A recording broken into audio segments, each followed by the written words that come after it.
I am Lord Charlie Mortdecai,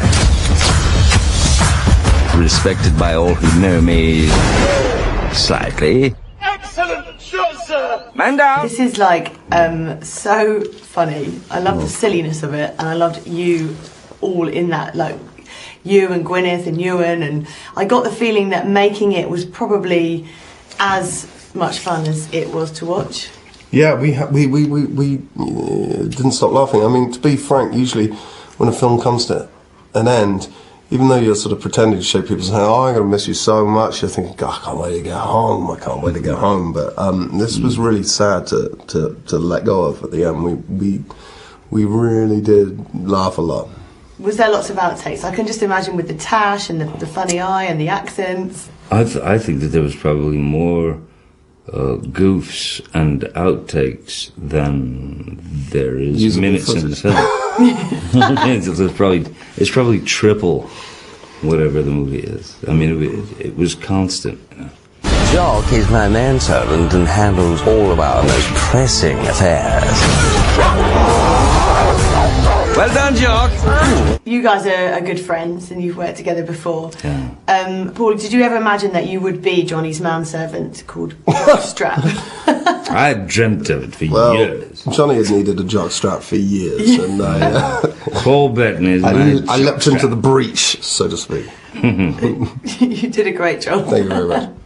And Charlie Mortdecai has this, even a new way of mumbling. He's got his own special way of talking, which I imagine you quite enjoyed getting into, Johnny. Oh yeah, no, it was really fun. It was really fun finding him, I guess. You know, finding the voice. And oddly enough, you know, because the book in the books he's a very different sort of look. You know, in the book, I think they suggested Bonfiglioli suggested he had curly black hair and all that. But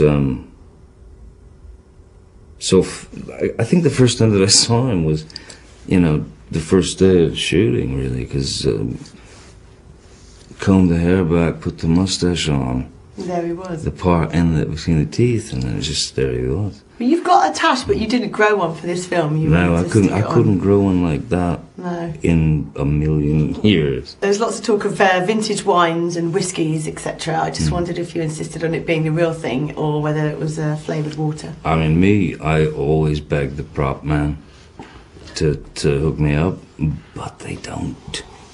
Never? Never. I thought you get to stay over stuff like that. Those days are gone. I end up you hook yourself up. To oxygen, I'm saying. Yeah. No, Paul, you said your kids call Johnny Uncle Fun. Yeah. Why is that? Because he has an island. No, he's, you know, I mean, it is. I was thinking about it earlier. Somebody was asking me, and he comes around, and it is like having some hobo magician from the 1930s turn up at your house who just sort of, and you know, the kids love him because he falls over a lot. I think because they can just push me over.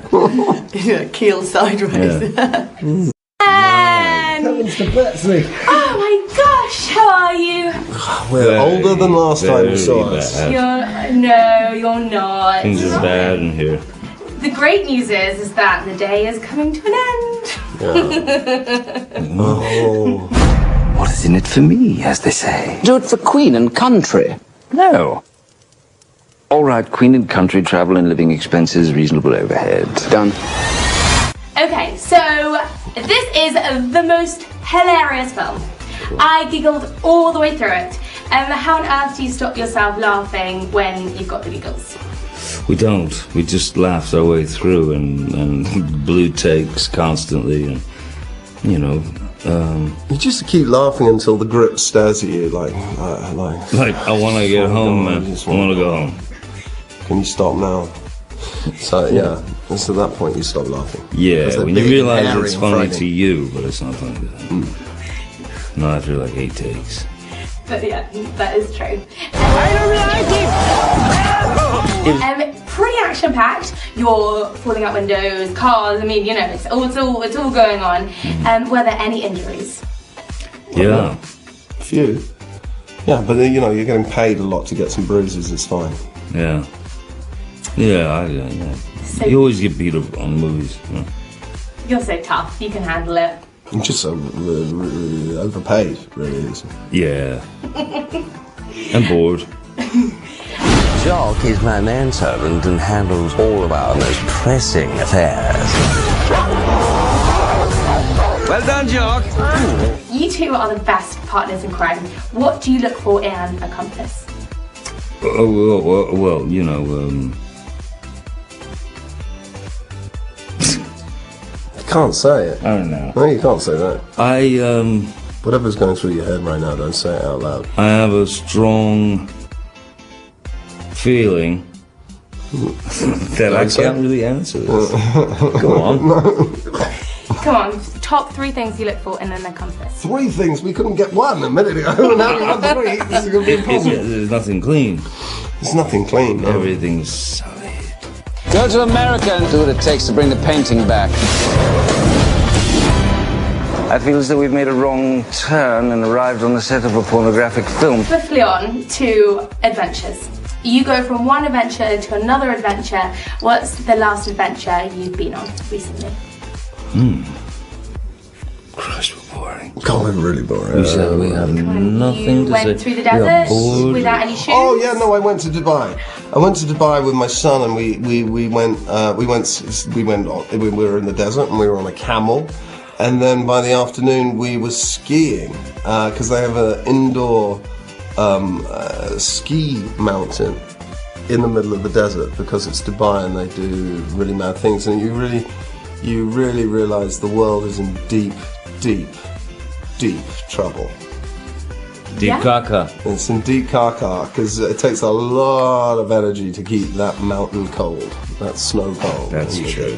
I'll tell you, my most recent adventure that I've had, I went to a 7-Eleven for the first time in about 25 years. I know this.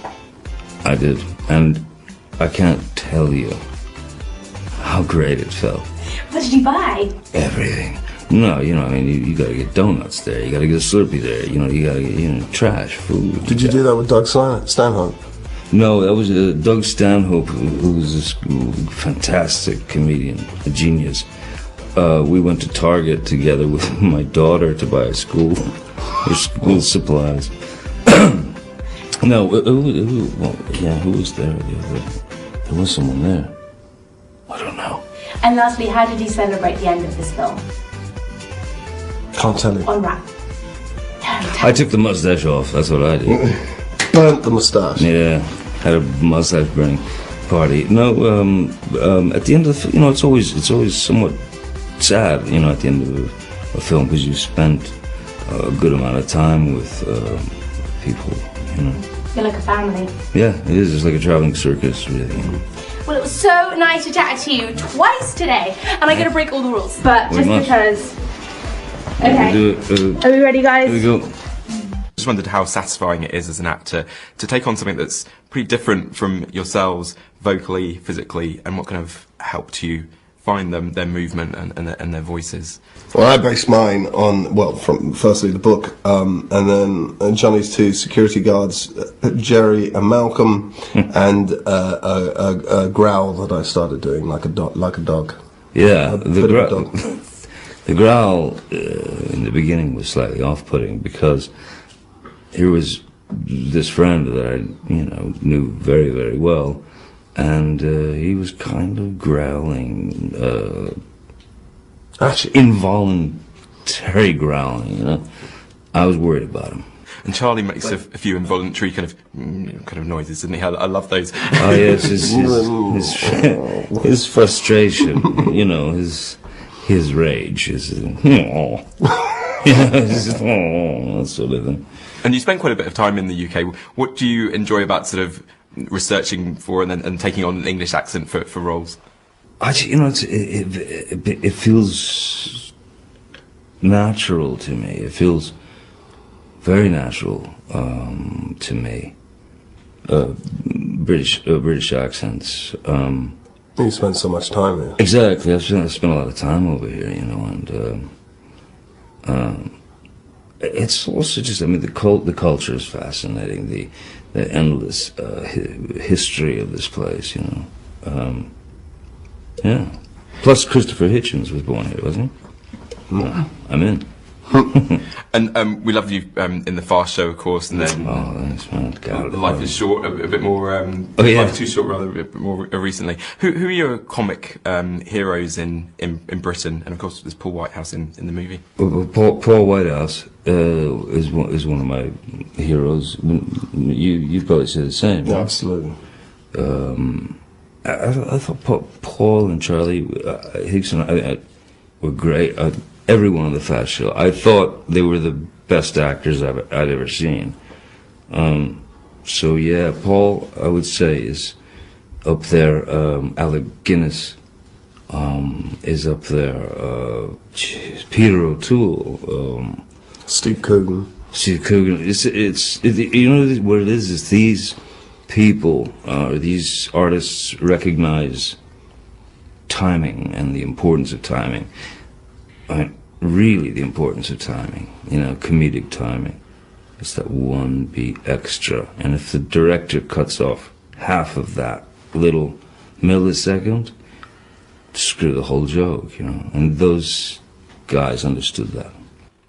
Johnny Depp, Paul Bettany, thanks very much. Thanks, man. Thank you. Good to